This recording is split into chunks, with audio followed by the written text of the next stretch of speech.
أعوذ بالله من الشيطان الرجيم بسم الله الرحمن الرحيم وقالوا لولا أنزل عليه آيات من ربه قل إنما الآيات عند الله وإنما أنا نذير مبين. Et ils disent, pourquoi des signes ne lui sont-ils pas envoyés par son Seigneur? Dit, les signes ne sont qu'avec Allah, et je ne suis qu'un avertisseur qui avertit clairement. C'est le verset 51 de Surat An-Kabut qui est le chapitre 29. Lorsque nous étudions différentes religions, et ces religions présentent les signes ou des miracles de leurs prophètes ou leurs fondateurs pour établir la véracité. Et même ces signes ou ces miracles sont utilisés, c'est-à-dire pour exagérer dans la personnalité et dans le rang, c'est-à-dire de ces prophètes. Prenons le cas de Jésus-Christ.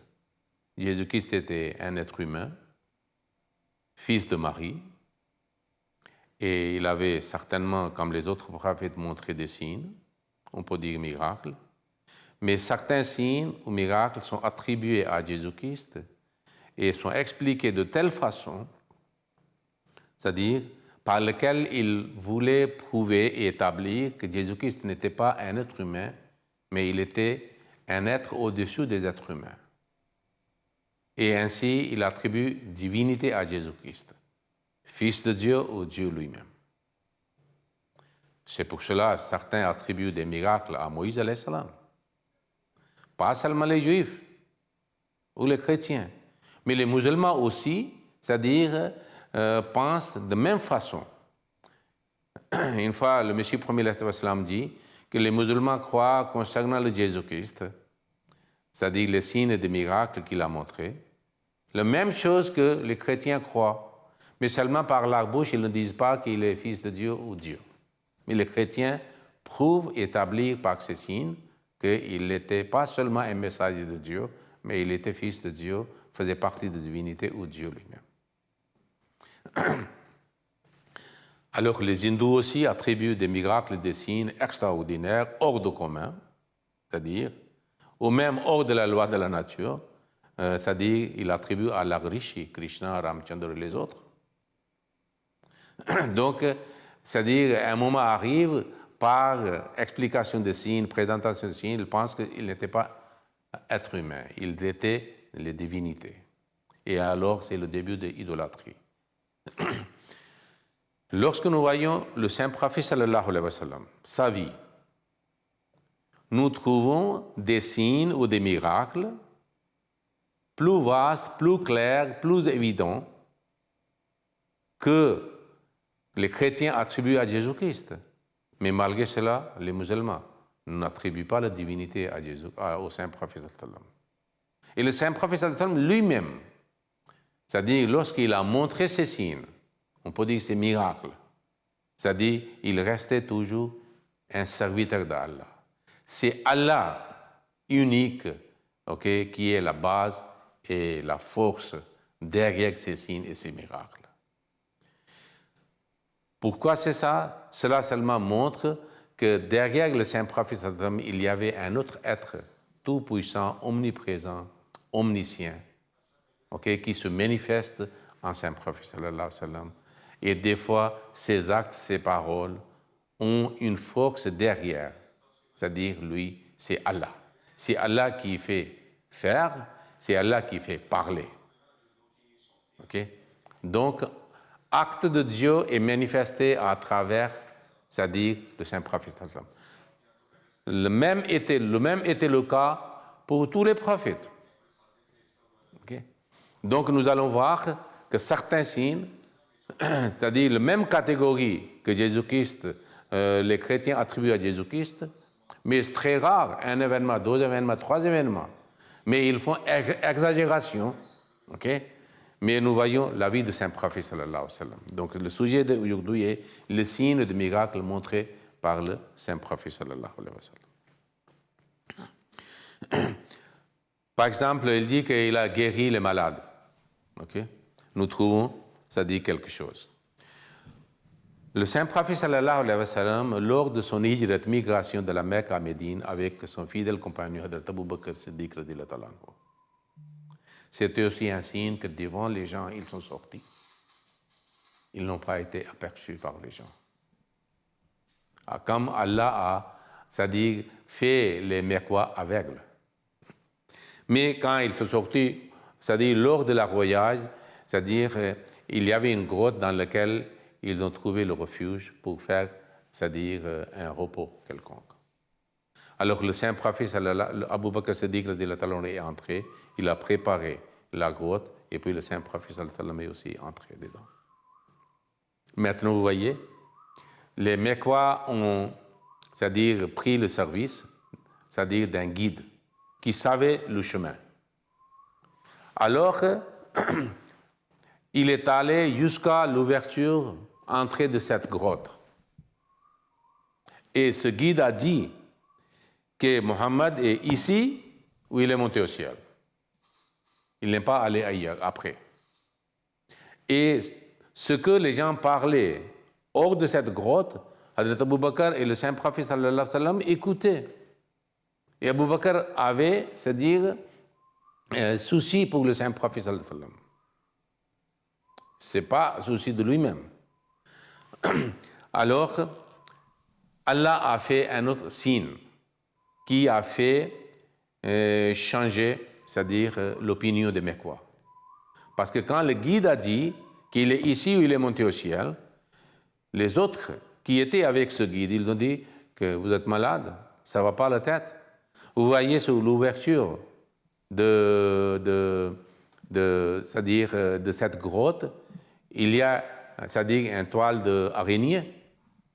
S'il avait, c'est-à-dire entré dans cette grotte, comment, c'est-à-dire cette toile pouvait rester faite par araignée. Et puis, c'est-à-dire il y a un nid de pigeons. Et il y avait les œufs de pigeons aussi. Donc, ils ont dit, il est impossible, ce que vous dites, c'est votre conjecture. Malgré que le Saint-Prophète était en bas. Donc, comment Allah a sauvé cette... Ils ont retourné. Et à ce moment-là, lorsque le Saint-Prophète avait vu l'inquiétude de Hadrat Abu Bakr Siddiq pour lui, Allah a révélé que deux personnes, Sani Asnane et Zuhma fil Ghar, qu'Allah avait aidé, c'est-à-dire les musulmans, l'islam et le Saint-Prophète, lorsque deux personnes étaient dans la grotte, lorsqu'il disait à son compagnon, La tahzan, ne vous affligez pas. Inna Allaha ma'ana, Allah est avec nous. Ça existe dans le Saint-Coran. Voyez comment Allah a protégé. Les musulmans n'ont pas besoin de fabriquer un mensonge que Allah le fait monter au ciel pour le sauver, comme les chrétiens disent, et malheureusement les musulmans aussi disent concernant Jésus-Christ. Deuxième chose, Hadrat Abu Bakr Siddiq avait préparé la place alors pour que le Saint-Prophète puisse se reposer. Alors il s'est reposé sur le couche de Hadrat Abu Bakr en le faisant comme un, c'est-à-dire oreille, coussin. Et il était en train de dormir. Alors il y avait, c'est-à-dire un insecte très dangereux, peut-être serpent ou le scorpion, qui a mordu Hadrat Abu Bakr Siddiq. C'était tellement pénible et douloureux. Mais Hadrat Abu Bakr n'a pas voulu, c'est-à-dire crier ou faire un mouvement. Comme c'est de la nature de l'homme, quand quelque chose, c'est-à-dire quelqu'un est mordu par un serpent ou scorpion ou un autre insecte dangereux, alors on gratte, on crie, c'est-à-dire mais Hadrat Abu Bakr n'a pas fait. Il a essayé de se contrôler. Mais c'était tellement pénible que ses larmes sont tombées sur le saint prophète. Il était réveillé, il a demandé à Abu Bakr qu'est-ce qu'il y a. Et puis Hazrat Abu Bakr Siddiq a dit ce qui s'est passé. Alors voyez maintenant le miracle. Si le saint prophète sallallahu alayhi wa sallam, c'est-à-dire a mis sa salive sur, c'est-à-dire sur la place de son corps où, c'est-à-dire le serpent ou le scorpion avait mordu. Et Abu Bakr, tout à coup, était guéri. Sur le champ. Il n'avait pas de douleur. Deuxième.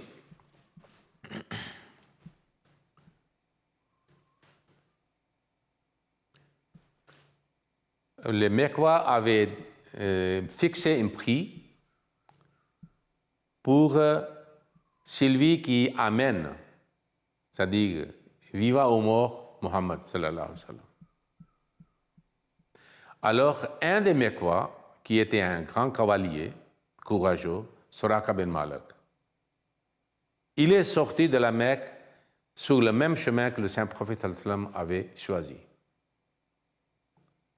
Alors, il est allé, il a vu de loin deux personnes, Abu Bakr, le saint prophète. Il l'a poursuivi. Quand il était proche, il était content qu'il allait mettre la main sur lui, pour obtenir le prix. Mais ce qui s'est passé, que son cheval, ses pieds, ses jambes sont foncés dans la terre. Il est tombé. Il est descendu, il a préparé son cheval, il a monté de nouveau sur le cheval pour s'approcher de saint prophète. Mais deuxième fois, il est tombé. Puis, il se prépara, monté sur le cheval, s'approcha, troisième fois tombé.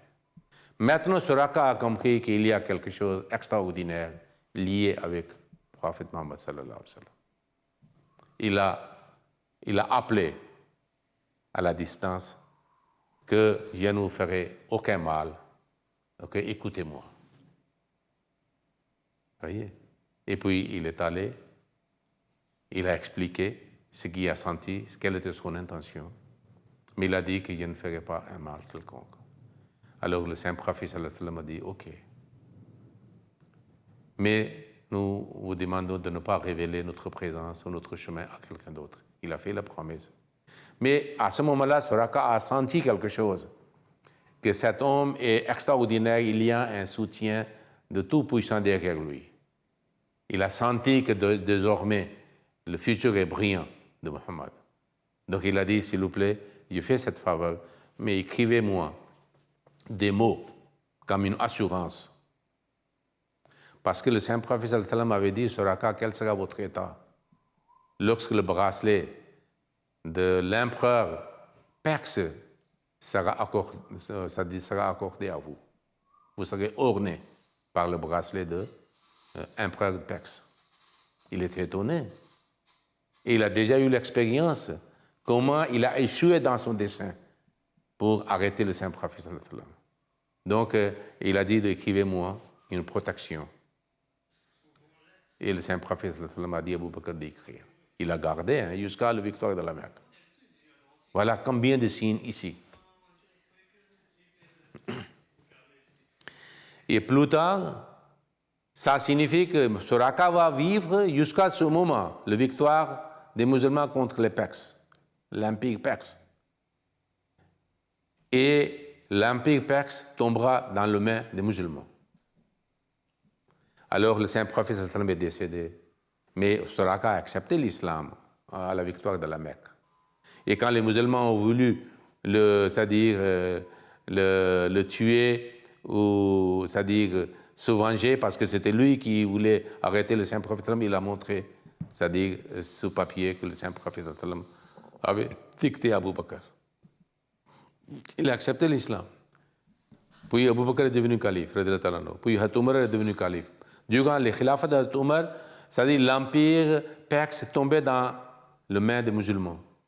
Et les trésors, les bijoux, y compris les bracelets d'empereur de Perse, d'empereur perse, était venu auprès de Hadrat Umar radiallahu anhu. Et puis lui, il a appelé Suraka.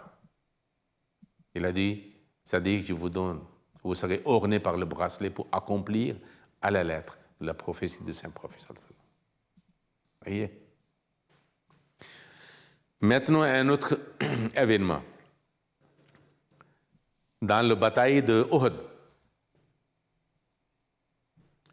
Dans la bataille de Uhud, parce que les musulmans ont vraiment souffert, plusieurs sont martyrisés, presque tous les soldats musulmans étaient blessés. Alors, une personne, un de ses compagnons, c'est-à-dire a reçu, c'est-à-dire la flèche, c'est-à-dire qui a atteint son œil et le globe oculaire de son œil était sorti de son orbite. Alors il a pris dans sa main, il est venu au Saint-Prophète sallallahu alayhi wa sallam. Quel signe, quel miracle. Le Saint-Prophète sallallahu alayhi wa sallam l'a pris et le remis, c'est-à-dire ce globe oculaire dans ses yeux, dans l'orbite. Et lui-même, il dit qu'il pouvait voir toute sa vie plus clair que l'autre œil.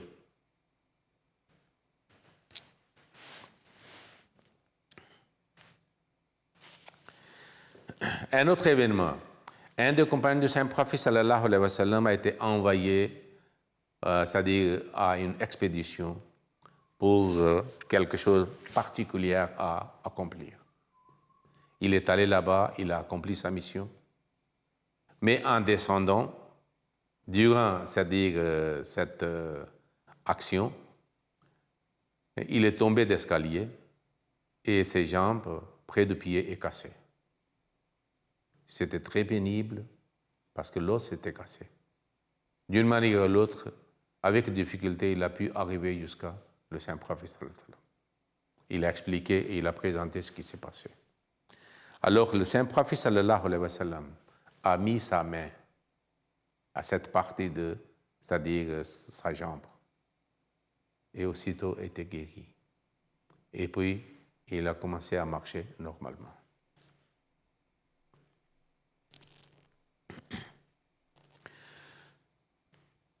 Bataille de Khaybar, c'était contre les Juifs lorsque les Juifs se sont réfugiés dans la forteresse. Parce que tant de fois, ils l'ont trahi, ils ont violé le pacte, ils ont renouvelé le pacte, ils ont encore violé le pacte. Et puis, ils ont montré animosité contre le Saint-Prophète sallallahu alayhi wa sallam. Ils savaient que le Saint-Prophète sallallahu alayhi wa sallam est le vrai prophète selon les prédictions. C'est pour ça que certains savants juifs ont accepté l'islam. Comme Abdullah bin Salam, Zayd bin Sana, radiyallahu anhum. Mais le Saint-Prophète sallallahu alayhi wa sallam est allé là-bas, c'est-à-dire à Khaybar. À ce moment-là, le Saint-Prophète sallallahu alayhi wa sallam a envoyé à plusieurs reprises différentes personnes comme responsables en leur accordant le drapeau islamique. Okay?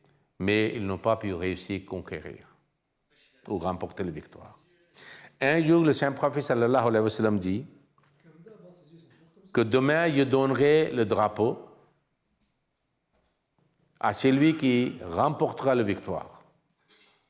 Maintenant, tout le monde, c'est-à-dire, avait envie que c'est lui qui soit choisi par le Saint-Prophète, parce que c'est un grand honneur, une prédiction, un signe qui sera accompli à sa main. Alors, il a choisi Hadrat Ali, radiyallahu anhu, un guerrier, un soldat. Mais lorsque Hadrat Ali a pris, Hadrat Ali a dit que, au messager d'Allah, c'est-à-dire, je souffre de mal de mes yeux et c'est tellement pénible que je ne peux pas ouvrir mes yeux. Et comment je peux faire la guerre et puis comment je peux être commandant, porte-drapeau de l'islam. Le Saint-Prophète sallallahu alayhi wa sallam a appelé Ali. Il a vu ses yeux. Alors, avec son doigt, il a pris sa salive et mis dans les yeux de Hadrat Ali. aussitôt, il est guéri. Il pouvait très clairement voir. Aucune douleur.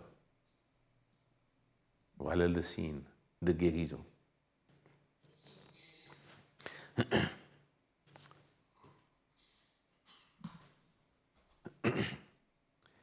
Maintenant, c'est-à-dire,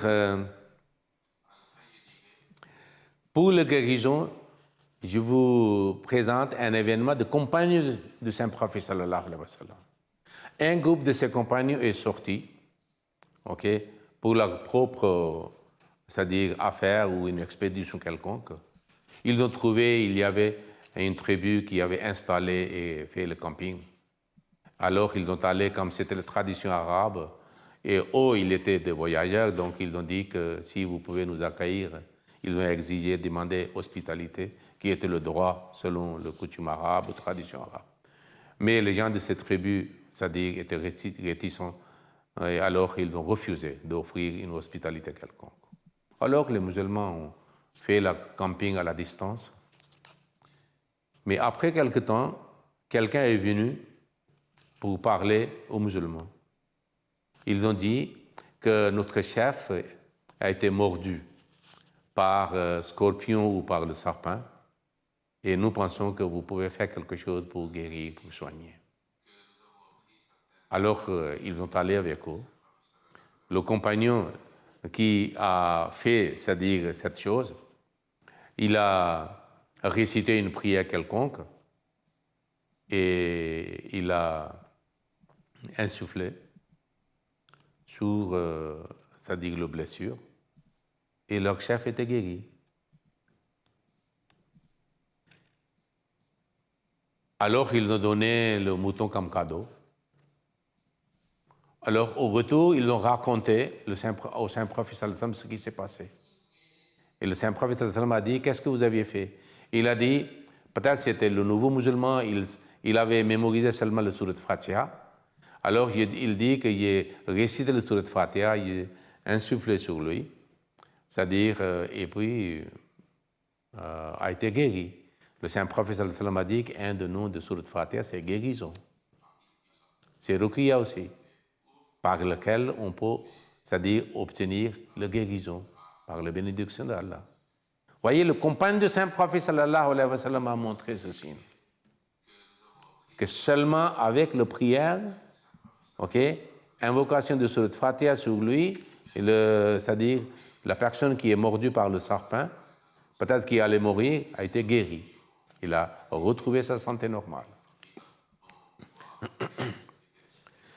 Donc,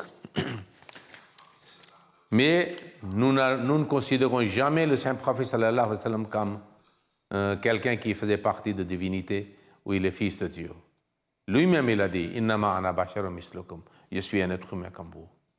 Oui, une différence qu'Allah révèle à moi, il m'a choisi en tant que le prophète et le messager d'Allah. Et ses compagnons aussi, ok, ils ont inculqué le même, c'est-à-dire force, c'est-à-dire spirituelle, et ils ont aussi guéri, c'est-à-dire les autres. Inch'Allah, nous allons continuer, c'est-à-dire à parler de ce sujet dans le dars prochain. Assalamu alaikum wa rahmatullahi wa barakatuhu. Ya Allahumma salli ala Muhammadin wa ala ali Muhammadin wa barik wa sallam. Innaka hamidun majid.